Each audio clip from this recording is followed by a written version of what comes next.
Okay, hello internet.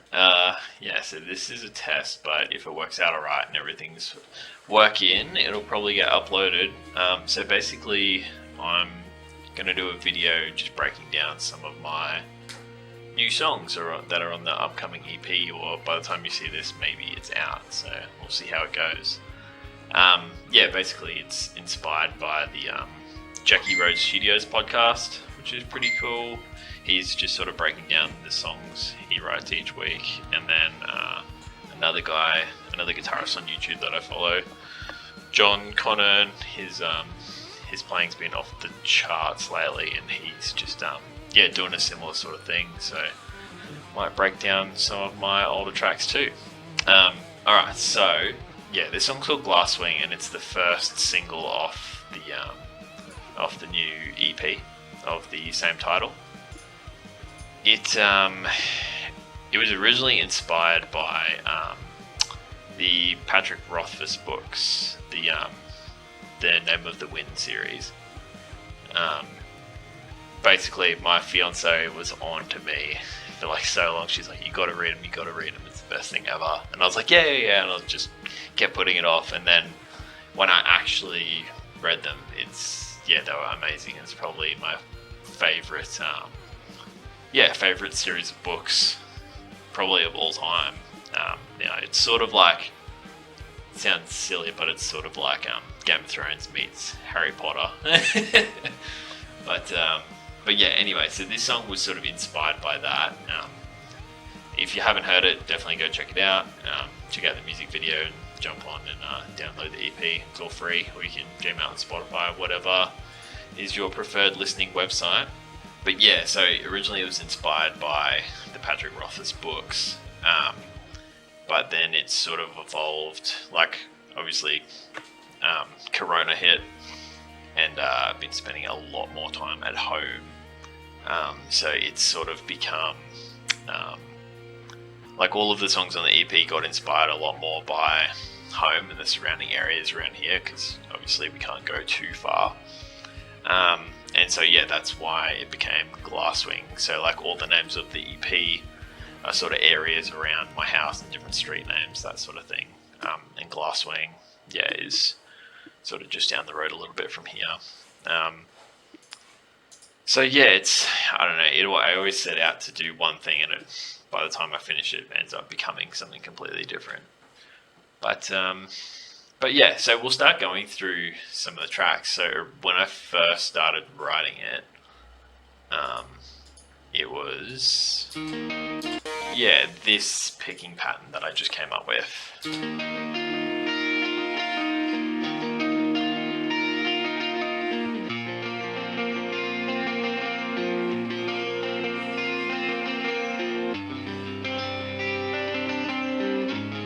So it's sort of started there. Obviously there would have been one, but then double track it to fill it out more. So like that. So that's sort of the intro and outro of this song as well, and almost kind of like a bridgey bit, so it's used a lot. But then during the verse, it's essentially the same thing, but just on distorted power chords.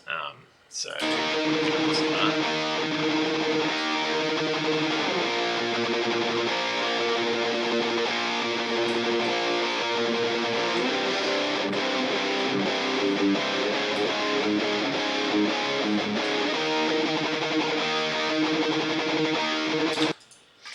So you get sort of a feel for it. Usually I don't do that fast palm muting sort of style, but when Corona hit, I lost my job, but I've been working for one of my friends, Jason, who he writes a lot of the drum parts, but he plays guitar as well. And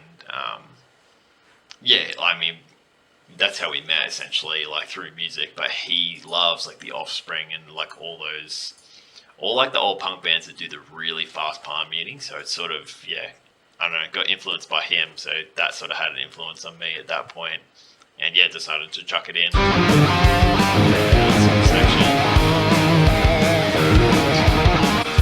And same deal, when I'm recording, just double tracking that to make it sound nice and fat.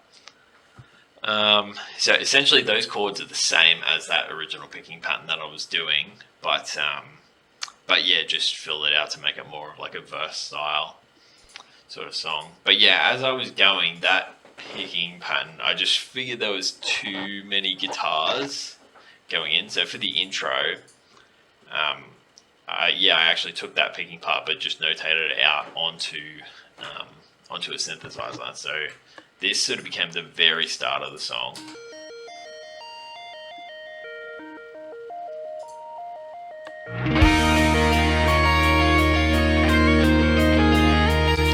So it's just that synthesizer on its own with the delay, and then when the whole band comes in, it's actually layered. So there's two synths, so these two, but they're playing alongside the guitar there as well. So it's...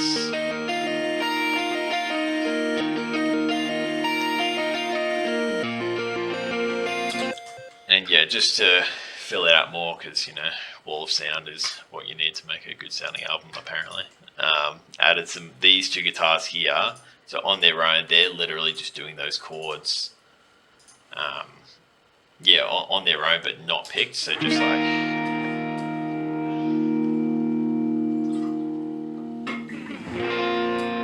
So yeah, in context with the bass guitar as well.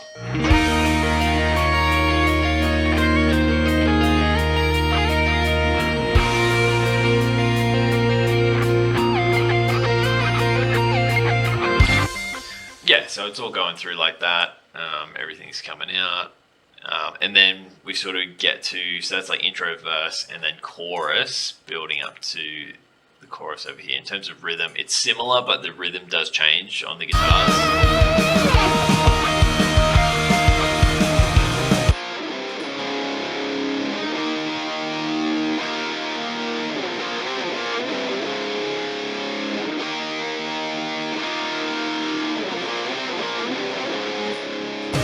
So same chords, just sort of rearranged with a different rhythm to fill it out a bit.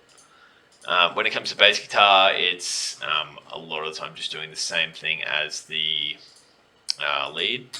So you can have a listen. I like to have sort of a crunchier bass sound so it stands out, doesn't get lost in the in the mix of so many guitars. Picks up, gets in here. Likewise, chorus.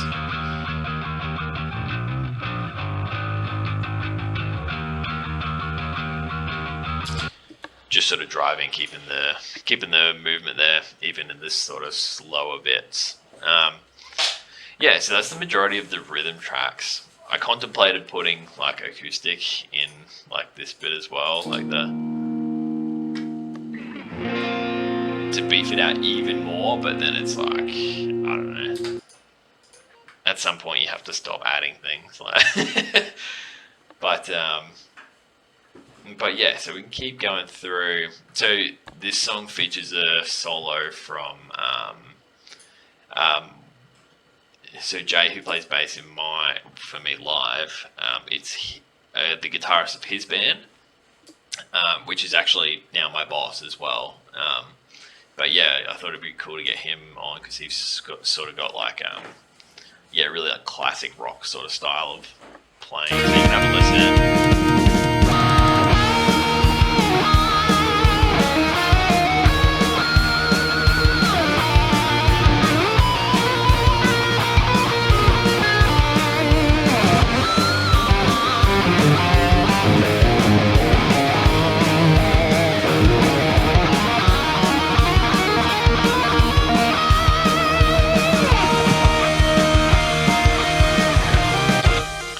So that whole first verse solo is actually just all George. And when he sent it to me, like, he just sent me this track.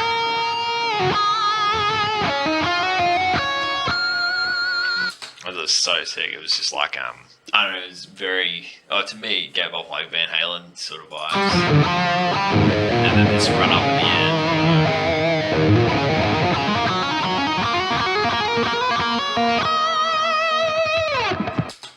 That's the other thing about this song too. Is sometimes I'll like write songs just for me to get better at something, so like that fast picking. But then the other thing is this song's in E flat, which is just like gross unless you're tuning down. So Yeah, so that was, I don't know, a recurring joke on there. Who would write a song in E flat?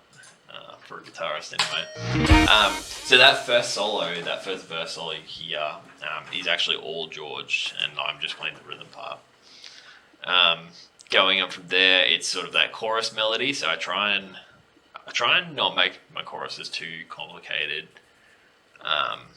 Just because I do still like trying to have a catchy chorus, even though it is like instrumental guitar music. So like if people that aren't that into guitar sort of stuff, there's still something for them to latch onto. So it's like this.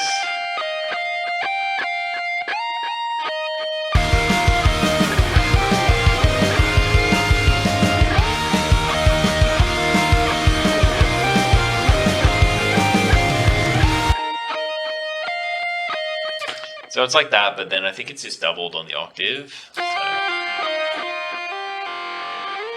So it's the same thing, but lower, together.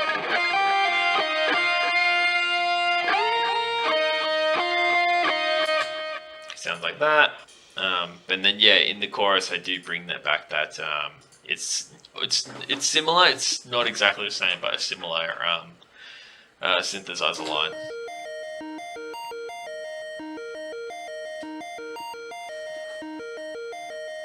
And that delay sort of just brings it out a little bit more.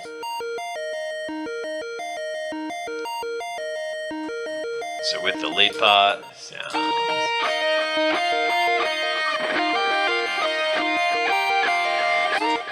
It's cool that you kind of have to listen for it, but yeah, it's just a little bit of a counter melody to keep it interesting as well. So that's sort of, yeah, the chorus that's going on there. When we go back into the next verse, that's when I start to do my solo, but same thing on the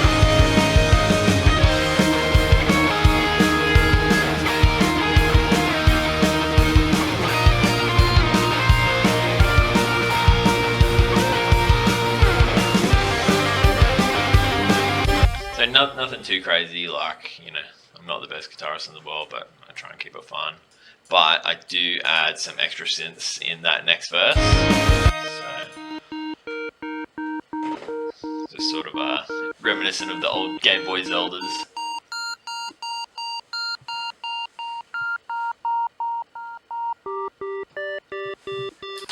And again, it's sort of something that you have to listen for in that verse because it's right underneath everything. So like if you're listening context.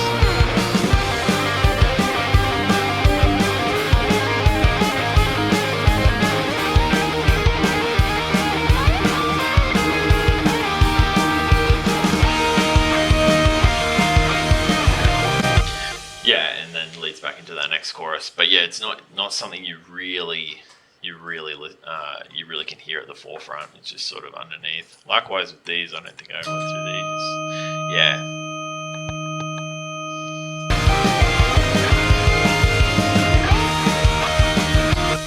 So in the chorus, there is just that organ pad, and that's just sort of to tie everything in together. So coming out of that second chorus, it drops right down. So it's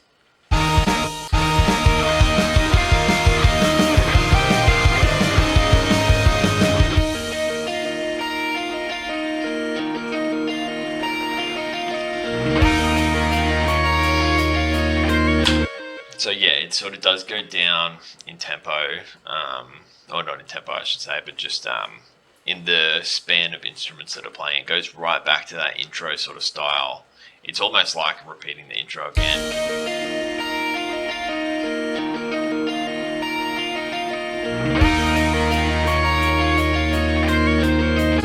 Back to just synthesizer, guitar, and then the rest of the band comes in on that lead break there as well. Another thing I didn't say earlier, but when this song was still called Call of the Wind, yeah, I popped this soundbite in.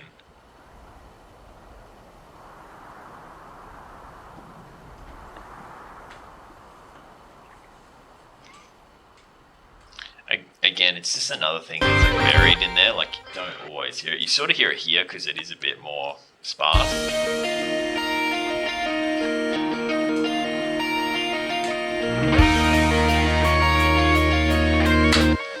But yeah, the song did end up like changing the vibe a little bit.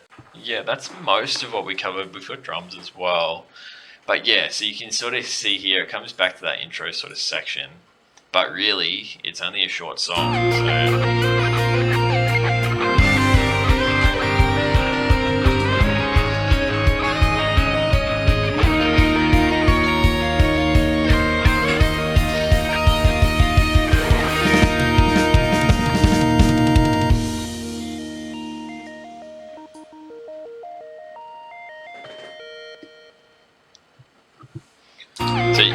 So yeah, you can sort of get a feel for it.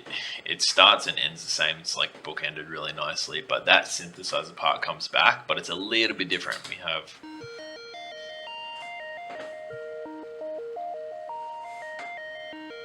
this one.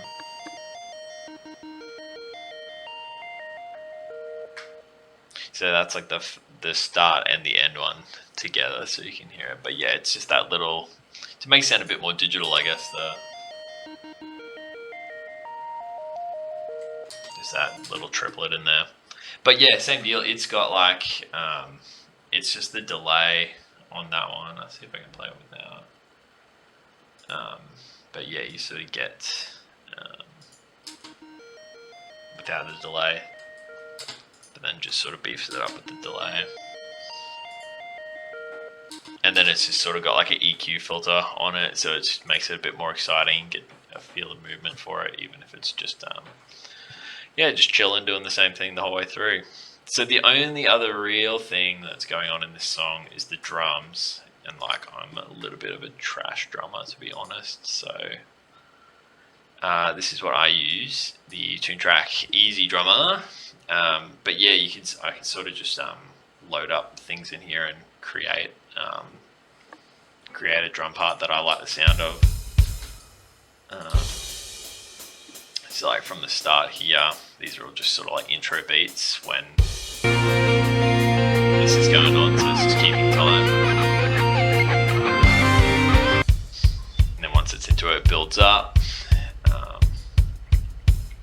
You can go through and edit a lot of these, which I do sometimes with the fills, but yeah, for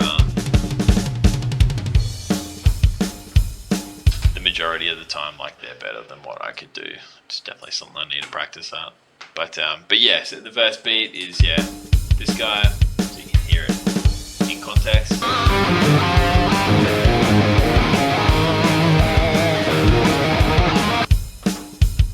Without, and then like going into the chorus, this purple one here, this is that chorus beat.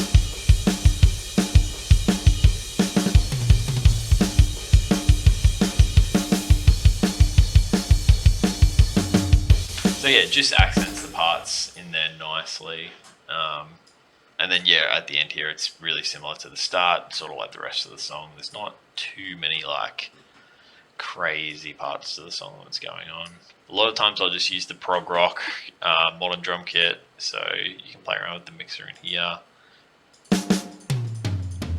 And then in terms of processing, I just like compress and EQ a little bit on each of them, just to get everything sitting a bit nicer. And then yeah, add just like a touch of reverb, and then you can add in like room mics on this too. But it's all pretty basic. Like, I don't really have anywhere to record drums at home, so the fake drums have to do. You sort of get it just for yeah, how I wrote and recorded these songs. I haven't talked too much about like EQ and like how we mixed and mastered it, but like, yeah, maybe in a later one we can go into that sort of stuff. But yeah, hopefully if people like this will become like a regular thing. I got too many songs that we can go through, so if anyone likes it, we'll give it a go. Let me know if you've got any like tips and tricks on getting better, because I'm always trying to get better at recording as well. Like, I've made some progress. If you listen to the old stuff, it's yeah, not as pretty as this. But yeah, go listen to the full song. Watch the video as well. One of my mates, Nigel, shot a music video for it. Cheyenne as well helped out, which is pretty sweet.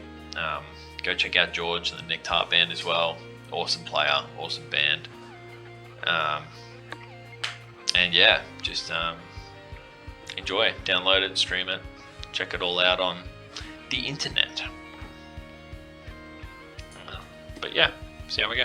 Alright, thanks guys. Bye.